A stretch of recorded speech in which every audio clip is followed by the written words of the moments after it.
कुमार के नवरात्रे हो, हर नवरात्रे में आप एक विशेष ध्यान रखें प्रत्येक नवरात्रे में कि हमें शंकर भगवान की शिवलिंग की पूजन करनी। और एक और बात समझ लें, दो शिवलिंग का निर्माण नहीं भी कर सकते हैं तो एक शिवलिंग का निर्माण करें और उस शिवलिंग के पास में ही एक छोटा सा मिट्टी का ढेला रखकर मां जगत जननी जगदम्बा का भी पूजन कर सकते। आपको नहीं बनाना दो शिवलिंग, तो एक शिवलिंग एक मिट्टी का थोड़ा सा। ऐसा नहीं है कि मेरी माता दुर्गा भवानी पिंडी के रूप में नहीं पूजाती है। अगर मेरी माता पिंडी के रूप में नहीं पूजाती तो वैष्णो देवी में 3 पिंडियां विराजमान नहीं हो पाती। मेरी मां जगत जननी दुर्गा भवानी अब की बार घोड़े पर आई है, साल भर में इतना धन दे देगी कि आपने पीछे के 4 साल में नहीं कमाया होगा, इतनी मेरी मां भंडार भर देगी। ये घोड़े पर आई है, कोई साधारण नहीं हो सकता।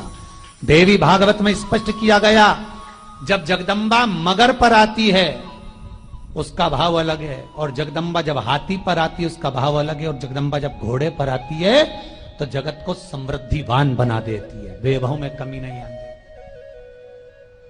अभी भले दुनिया के लोग अभी रोते हैं कि पैसा नहीं आ रहा, कोरोना महामारी ने सब तोड़ दिया, रोक दिया, पर चिंता ना करना, मेरी मां अगर घोड़े पर आई है तो उसका सुख आपको जरूर मिलेगा। एक जरासी मिट्टी की दुकान भी अगर आप खोल कर बैठेंगे तो चांदी और सोना के बराबर कमाएंगे, इतना धन देगी वो मां। साधारण नहीं है मेरी माता। तात्विक सुख का आनंद देने वाली, लाभ तत्व प्रदान करने। और नवरात्रि में भी अगर आपकी कोई कामना है, आपकी अगर इच्छा है, आपका मन है, तो जगत जननी की आराधना करो। पति और पत्नी में अगर क्लेश है तो जगदम्बा के मंदिर में मक्खन चढ़ाओ, प्रेम बढ़ जाएगा। आपको लगता है कि पति कोई अन्य स्त्री से लगा हुआ है या परिवार टूट रहा है, तलाक तक पहुंच गया है, तो माता के मंदिर में आप ध्वजा लगवाइए, उस ध्वजा पर मक्खन लगाकर लगवाइए, आपको लाभ मिलेगा। महाराज, यदि आपको लगता है कि बच्चे बहुत ज्यादा अपशब्द बोल रहे हैं, मुंह चला रहे हैं और प्रेम नहीं रख रहे, तो माता के मंदिर में लाल पुष्प, लाल चंदन और लाल चूड़ी मां को समर्पित करिए, प्रेम बढ़ेगा। बच्चा कभी आप जी से कम नहीं बोलेगा, प्रेम की भाषा निकलेगी मुंह से।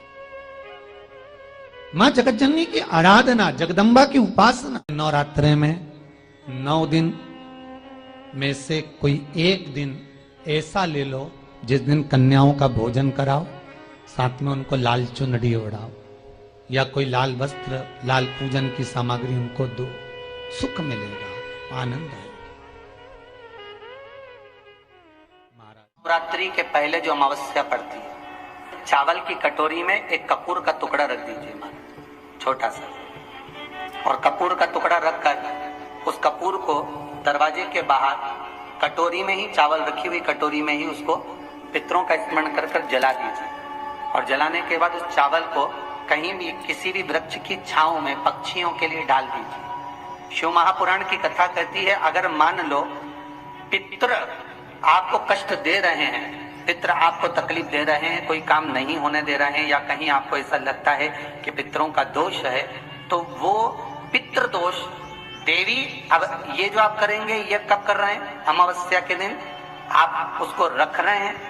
अमावस्या के दिन उसको रखकर रात भर आपने रखा कपूर के साथ में, सुबह एकम पड़ गई, नवरात्रि लग गई, उसी दिन उसको जलाकर आपने पटक दिया। अर्थात उससे देवी और पितृ इन दोनों का आशीर्वाद के ऊपर जब जब श्रीफल रखाता है, नारियल रखाता है, तो उस पर 5 बार 7 बार मोली नहीं लपेटी जाएगी, तो 9 बार लपेटी जाएगी। 5 या 7 बार लपेटते हैं तो कहते हैं कि लक्ष्मी की छिन्नता होती। आज भी नियम है, 9वीं तिथि के दिन अगर भगवान नारायण के चरणों में हल्दी और कुंकू दोनों चीजें चढ़ाई जाए तो नारी कभी विधवा होकर नहीं मरती। आज भी लिखा है, अखंडता को पाने के लिए भगवान नारायण के सीधे चरण में हल्दी और उल्टे चरण में हरौली चढ़ाई जाती है, कुंकू। तो इसका नियम था, सातित्वान थी।